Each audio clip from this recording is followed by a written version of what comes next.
menengah bawah kemungkinan besar ya memang kebutuhan tinggi ya, kebutuhan hari-harinya yang tinggi. Dan kita lihat lapangan kerja dari penciptaan lapangan kerja di BPS kan tidak bagus ya, tidak cepat begitu.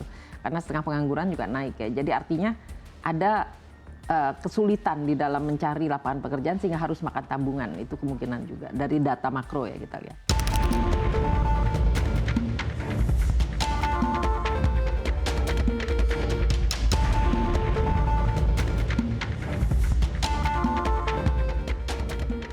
Fenomena masyarakat makan tabungan tengah menjadi sorotan banyak pihak belakangan ini. Banyak pengamat atau ekonom yang mewanti-wanti banyak masyarakat dari kalangan menengah hingga ke bawah beresiko menghadapi fenomena makan tabungan. Survei konsumen Bank Indonesia yang terbaru pun menunjukkan proporsi pendapatan konsumen yang disimpan atau saving to income ratio tengah merosot. Jika pada Oktober 2023 berada pada level 15,7%, nyatanya pada akhir November 2023 justru susut menjadi 15,4%.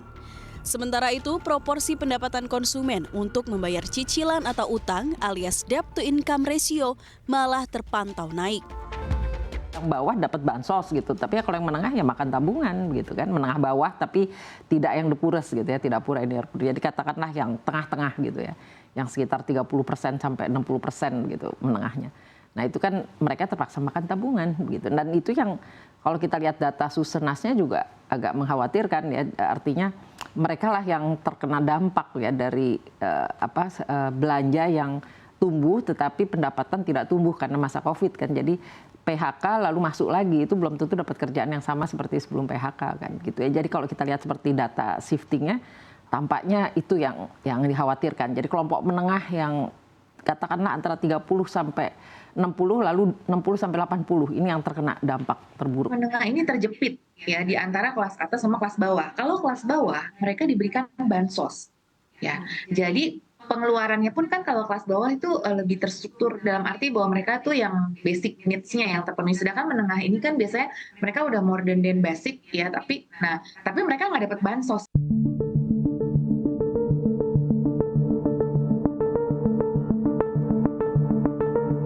Berangkat dari tren fenomena makan tabungan ini, terdapat keresahan masyarakat yang terjebak tipu muslihat aktivitas keuangan ilegal bisa semakin meningkat. Karena sebelum fenomena ini pun, banyak individu-individu yang terjebak modus penawaran aktivitas keuangan ilegal.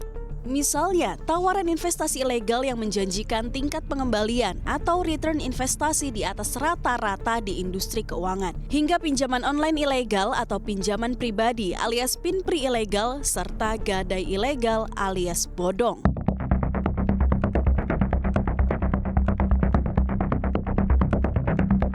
Gadai ilegal sebenarnya sudah ramai diberitakan media massa di Indonesia sejak lama.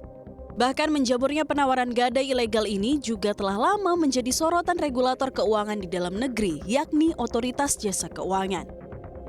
OJK secara aktif terus mengedukasi para pengelola perusahaan pergadaian untuk mulai menata bisnis dan mengajukan izin operasional secara resmi, sehingga layanan dan aktivitas keuangan yang dijalankan perusahaan gadai tersebut akan bersifat resmi. Pada 2023, OJK telah menerbitkan izin usaha kepada 30 perusahaan pergadaian, misalnya PT Pusat Gadai Delisa, PT Multigadai Indonesia, hingga PT Berkat Gadai Jawa Barat dan PT Elektronik Gadai Indonesia. Namun tetap saja, seperti kasus pinjol ilegal, tak sedikit pengelola layanan atau aktivitas gadai yang bebal dan malah sengaja untuk menjalankan bisnisnya secara ilegal. Tak jarang penyedia layanan gadai ilegal atau gadai gelap ini pun akhirnya ditindak oleh Satgas Waspada Investasi atau kini dikenal sebagai Satgas Pemberantasan Aktivitas Keuangan Ilegal alias Satgas Pasti. Namun beberapa di antaranya masih beredar dan beresiko memakan korban. Mengacu hal tersebut, OJK mewanti-wanti agar masyarakat yang ingin menggunakan jasa gadai bisa memastikan sejumlah hal sebelum melakukan perjanjian gadai. Misalnya, harus memastikan tempat usaha atau penyedia layanan gadai memiliki tempat penyimpanan barang gadai atau tidak. Kemudian, penting juga untuk diperhatikan apakah perusahaan gadai tersebut melakukan penaksiran atas barang jaminan atau gadai. Lalu, pastikan juga apakah perusahaan tersebut sudah tersertifikasi dan sudah terdaftar di OJK. Apabila mendapati beberapa hal yang tak sesuai, jangan lupa jika gadai ilegal juga memiliki sejumlah ciri-ciri lainnya. Baik dari pemberian suku bunga yang tinggi hingga tidak adanya transparansi terhadap uang kelebihan dari lelang atau penjualan barang jaminan gadai, serta tak adanya jaminan asuransi dan tidak ada surat bukti. Jika mendapati perusahaan pergadaian dengan ciri-ciri tersebut, siap-siap untuk segera berhenti dan jangan lakukan perjanjian dan menyerahkan data pribadi karena tak pernah diketahui keamanan data maupun tak ada perlindungan atau jaminan atas objek yang digadaikan bisa kembali dengan utuh. Salah-salah, aset yang digadaikan malah bisa raib atau berpindah tangan secara ilegal.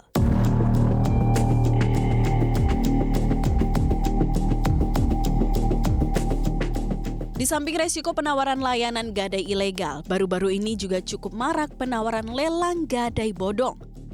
Jika gadai ilegal bertujuan untuk meraup keuntungan dengan mengambil aset hingga barang yang digadaikan, pada modus lelang gadai bodong, para oknum justru mengincar dana masyarakat yang sebelumnya tergiur atas penawaran aset atau objek lelang yang dipasang iklannya. Barang yang dibeli dari lelang bisa tak sesuai penawaran, bisa juga barang hasil kejahatan, hingga bisa saja barang tak pernah diterima oleh pemenang lelang. Sementara penawaran lelang gadai bodong justru menjamur di platform-platform digital atau iklan digital untuk menjebak masyarakat. Untuk itu perlu diingat, jangan mudah tergiur pinjaman dana cepat dan instan yang janggal di berbagai aspek.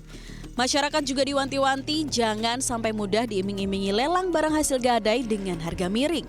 Selalu waspada dan ingat untuk cross-check berulang kali demi keamanan finansial. Segala modus penipuan baru tentunya akan selalu dicoba untuk menjebak masyarakat. Perusahaan pergadaian bodong hingga penyedia layanan lelang gadai ilegal tentunya bisa menjamur dan hadir kapan saja. Sehingga mitigasi resiko dari diri sendiri menjadi penting. Jangan sampai abai demi mendapatkan dana atau pinjaman instan, tapi malah merusak masa depan.